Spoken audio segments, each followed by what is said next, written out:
La reine Elisabeth II d'Angleterre est décédée à l'âge de 96 ans. Elisabeth II d'Angleterre s'est éteinte dans le château de Balmoral, en Écosse. La reine Elisabeth II d'Angleterre laisse derrière elle bien que son trône. La reine Elisabeth II d'Angleterre s'est éteinte dans le château de Balmoral, en Écosse, le 8 septembre 2022. Il s'agit de l'un des biens immobiliers détenus personnellement par la souveraine elle-même, morte à 96 ans. Le règne d'Élisabeth II a battu des records. En effet, la mère du prince Charles fut l'unique reine à être restée sur le trône britannique pendant 70 ans. Après ses 70 ans de règne extraordinaire, la reine Elisabeth II d'Angleterre laisse une fortune colossale derrière elle. Désormais roi Charles III d'Angleterre, le fils aîné d'Elisabeth II hérite bien plus que du trône à sa mort.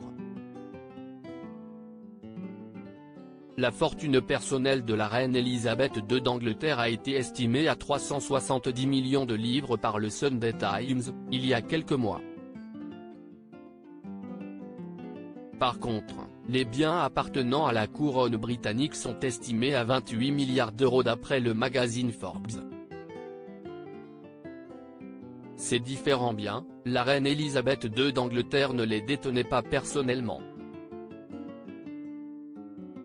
Comme elle, le nouveau souverain va également jouir de ces biens. Il s'agit, par exemple, des biens comme le Buckingham Palace, les milliers de bijoux et d'œuvres d'art ou encore les joyaux de la couronne. Ces 370 millions de livres font de la reine Elisabeth la personne la plus riche de la famille royale britannique. Mort d'Élisabeth II, le prince Charles n'héritera pas de tout. La reine Elisabeth II d'Angleterre est loin d'être la plus fortunée des souverains même si sa fortune personnelle est très diversifiée. Par ailleurs, le prince Charles ne sera pas le seul membre de la famille royale à hériter de la fortune personnelle d'Élisabeth II. Nul ne sait encore comment seront réellement répartis les biens comme les châteaux de Balmoral et de Sandringham. En dehors de ces châteaux, Elisabeth II d'Angleterre avait également des terres agricoles, une collection de timbres, des bijoux ainsi qu'une écurie de chevaux qui vaut des millions.